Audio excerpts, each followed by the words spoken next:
Dugaan tindak kekerasan pada anak disertai perbuatan tak senonoh kembali menghebohkan publik. Kali ini perbuatan tak pantas yang diduga dilakukan pelaku berusia 65 tahun terhadap korban yang masih di bawah umur yang terjadi di Kecamatan Cibinong, Bogor, Jawa Barat. Mirisnya, pelaku melakukan aksi kejinya terhadap korban berulang kali selama setahun sebelum perbuatannya terbongkar usai korban buka suara. Warga yang mengetahui tindakan tak pantas yang dilakukan pelaku pun dibuat geram, mengingat selama ini pelaku dikenal agamis, namun siapa sangka jubah dan peci yang dikenakannya hanyalah kedok belakang. Lantas, seperti apa kondisi psikis korban berinisial N saat ini?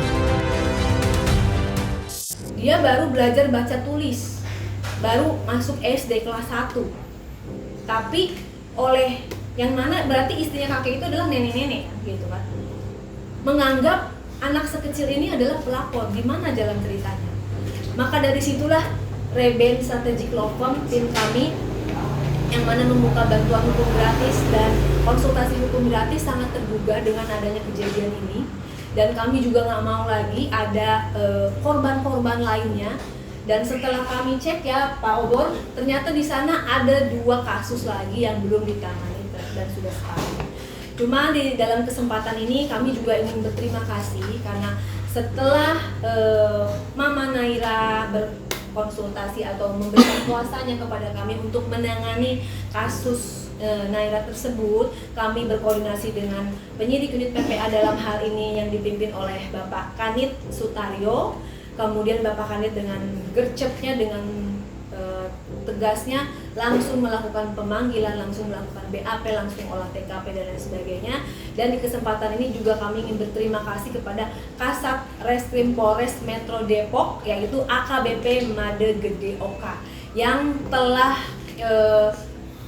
secara tuntas menangani kasus Naira tersebut.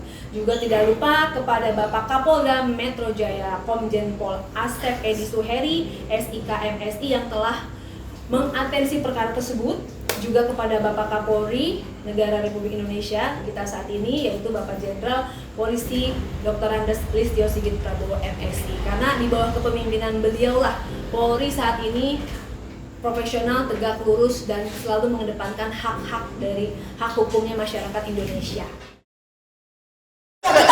Pasti kita pengen ekspresi mengedepankan estetika disampaikan. Jelas tadi mendengarkan. Untuk teman-teman dimanapun berada di seluruh Indonesia, saya ingin sampaikan bahwa kekerasan seksual terhadap anak adalah bukan kejadian yang biasa-biasa saja, tapi kejadian pelanggaran HAM berat luar biasa. PBB juga sudah menentukan, dunia juga sudah menentukan bahwa itu tidak ada kata damai.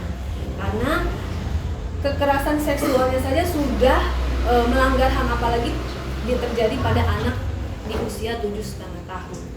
Untuk saat ini, semoga tidak ada korban-korban lagi, dan bagi siapa saja di luar sana, ibu-ibu, bapak-bapak yang anaknya, sepupunya, keponakannya terjadi demikian tapi tidak bisa speak up, ayo sama-sama dengan Reben Strategic Law Firm kami membuka bantuan hukum gratis dan konsultasi gratis di seluruh Indonesia. Kalau memang tidak ada biaya, kami yang akan ke sana. Jadi untuk berani speak up. Kadang-kadang orang tua takut karena takut digunjing, takut dibully, takut diusir dan lain sebagainya, takut di kampung itu dibicarakan. Tapi kan hukum harus ditegakkan, kebenaran dan keadilan harus ditegakkan. Dalam kesempatan ini, alhamdulillah hasil kerja keras dari Reben Strategic Law Firm bersinergi juga dengan AKBP Made Gede Oka, yaitu Kasat Reskrim Polres Metro Depok, dan juga penyidik Bapak Kanit Sutaryo.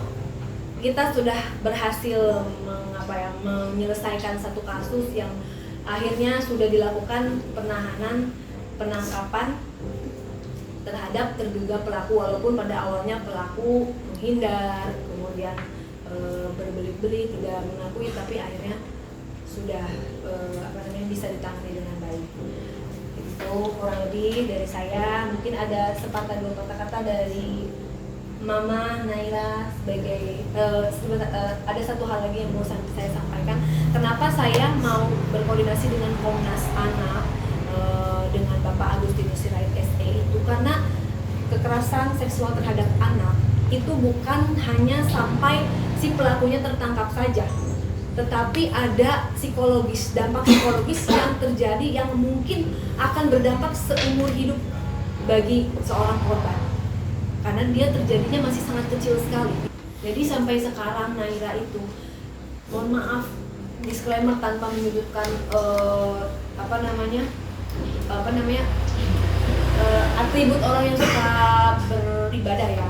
Sekarang Naira, tante aku takut kalau misalnya melihat orang yang pakai peci dan pakai sarung segitunya gitu. Karena kakek itu alih-alihnya abis beribadah, abis ngaji langsung dibawa ke situ. Jadi dia kayak, aku takut kalau ada yang pakai peci sama yang pakai sarung, takutnya semua itu wajahnya kakek itu. Masih emosi, masih marah, pasti marah banget saya. Ngeliat dia bahkan sempat emosi juga karena harus mau, karena harus bisa. Itu yang saya rasain. Pas pokoknya digituin dia tuh harus diem, gak boleh ngomong sama siapa-siapa. Nanti dijajanin lagi, dikasih uang lagi. Kayak gitu rayuan dia.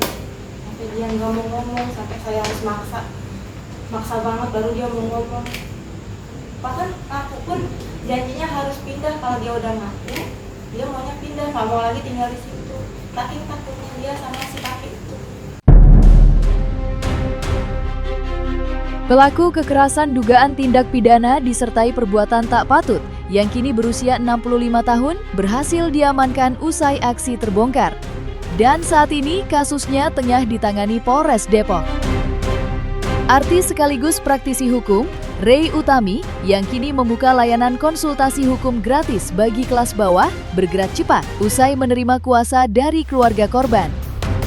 Bersama tim hukumnya, istri Pablo Benua itu tidak hanya berhasil mengungkap fakta, tetapi juga mendorong berbagai pihak untuk menangani kasus nahas tersebut. Setelah berkoordinasi dengan Polres Depok, Ray Utami juga membuka komunikasi dengan Komnas Anak untuk memastikan korban mendapat perlindungan dan keadilan. Selama setahun kita melakukan pelaporan polisi itu di tanggal Oktober ya. Oktober 2025. Nah, berarti dari Oktober itu sudah berjalan setahun setengah. Oktober 2025 sudah berjalan setahun setengah. Barulah ketahuan dan kami lapor. Ketahuannya tadi pas istri kakek itu datang ke tempat dia, mukul punggungnya, dibilang pelakor. Ya. Jadi satu kampung heboh, rame. Dia berlari mencari pertolongan, akhirnya datang Pak RT, Bu RW. Dari situ baru dipaksa sama ibunya, akhirnya Naira ngaku. Oh, selama ini tuh diajak ngaji itu cuman akal-akalannya saja, ayo ngaji, ayo sholat. Tapi setelah itu dibawa ke tempat yang tadi saya sebutkan. Kami laporannya tindak pidana kekerasan seksual. Jadi yang dibuktikannya sesuai dengan norma pasal kami. Kalau misalnya ada lagi, itu kembali lagi kepada ibu ya, Ibu Naira ingin melaporkan lagi di laporan yang berbeda tentunya, karena kan yang melakukannya beda orang. Jadi harus dibedakan ya. Jadi teman-teman gini ya, perbuatan itu bisa terpisah, bisa tidak. Tetapi dalam prinsip-prinsip delik pidana itu ada di situ namanya penyertaan. Jadi kita tidak tahu nanti seperti apa, tapi konsep kita dari Registrasi Hukum itu adalah memperjuangkan bagaimana supaya pelaku ini segera mempertanggungjawabkan perbuatan yang membuka hukum dan sudah tertangkap. Nah, nanti tentang pengembangannya ya kayak. Ya, kita serahkan kepada penyidik nanti dan bagaimana di pengadilan. Memang situ ada penyertaan pidana ya. Jadi seseorang melakukan pidana bisa juga ada terseret yang lain. Ya. Itu ranahnya, kewenangannya ada di penyidik. Miris sekali ya di daerah yang mana dekat kota besar dan wilayah hukumnya Polda Metro Jaya.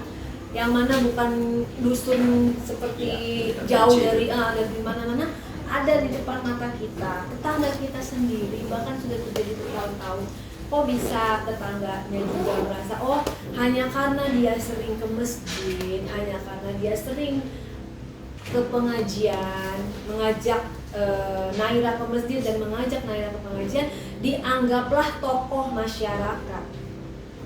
Kan dianggaplah tidak mungkin melakukan itu. Disclaimer dulu, saya tidak membilang bahwa yang sering kayak gitu adalah tidak berbuat baik ya. Artinya ke masjid itu adalah hal yang baik, ke pengajian itu adalah hal yang baik, tapi ada something wrong, ada yang salah dari pelaku tersebut gitu. Ada kepribadian yang salah di situ. Dengan alih-alih gitu, mengalihkan supaya biar di respect sama tangganya, biar di respect sama orang tuanya, dan menjanjikan, Naira, mau nggak ketemu ayah, katanya gitu. Saya kenal sama ayah kamu, kata Naira sama ibunya. Kata Naira, kalau memang kenal telepon dong, aku mau ngomong. Ini katanya sinyalnya susah. Mending nanti kakek ketemu aja langsung. Mau ketemu, mau dengan semangat lagi ketemu ayah. Tapi ternyata nggak ketemu ayah, malah diajak ke kebun, malah diajak ke kolam, malah diajak ke rongsokan tempat kontrakan temannya. Dan Naira nggak bertanya-tanya, kok nggak ketemuin ayah sih? Diam aja, takut. Kasus dugaan pelecehan yang menimpa N begitu miris. Selama setahun ini, pelaku melakukan aksinya dengan dalih akan mempertemukan korban dengan ayahnya. Namun, korban justru dibawa ke berbagai tempat, mulai dari kebun, rumah kontrakan, hingga tempat sepi. Di tempat itulah pelaku yang dikenal alim itu melancarkan aksi bejatnya. Dan berikut kronologis kejadian yang menimpa korban di bawah umur. Ada seorang anak kecil yang di samping saya ini berusia 7,5 tahun. 7,5 tahun, namanya Naira. Diduga dilakukan kekerasan, tindak pidana kekerasan seksual terhadap anak, yang mana diduga dilakukan oleh tetangganya sendiri, yaitu kakek-kakek berusia kurang lebih 65 tahun. Dan itu berlangsung, kejadiannya hampir setiap hari selama kurang lebih 1 tahun. Kemudian ibunya Naira, yaitu Ibu Titin, sudah melakukan pelaporan di Polres Metro Depok. Namun setelah berbulan-bulan, 6 bulan, belum ada perkembangan yang signifikan. Kemudian, setelah pengaduannya ke kami, ke Rayben Strategic Law Firm, kami dengan tim, ada Budi Wahyono di sini dan kemudian Pak Obe Pandega juga menjadi tim kami menelusuri lah. Dari laporan tersebut kami datang ke lokasi, ke tempat di mana dilakukannya tindak pidana kekerasan seksual tersebut. Kami di sini ada beberapa lokasi. Di sini ada kolam renang, lokasi di mana kakek tersebut selalu menemui Naira dengan alasan ingin mempertemukan Naira dengan ayahnya. Ternyata setelah itu dibawalah ke sebuah kebun yang mana masuk juga gang di dekat rumahnya, seperti ini gangnya. Kemudian diajak ke kebunnya seperti ini. Dan kami tim Rayben Strategic Law Firm sudah mengecek langsung.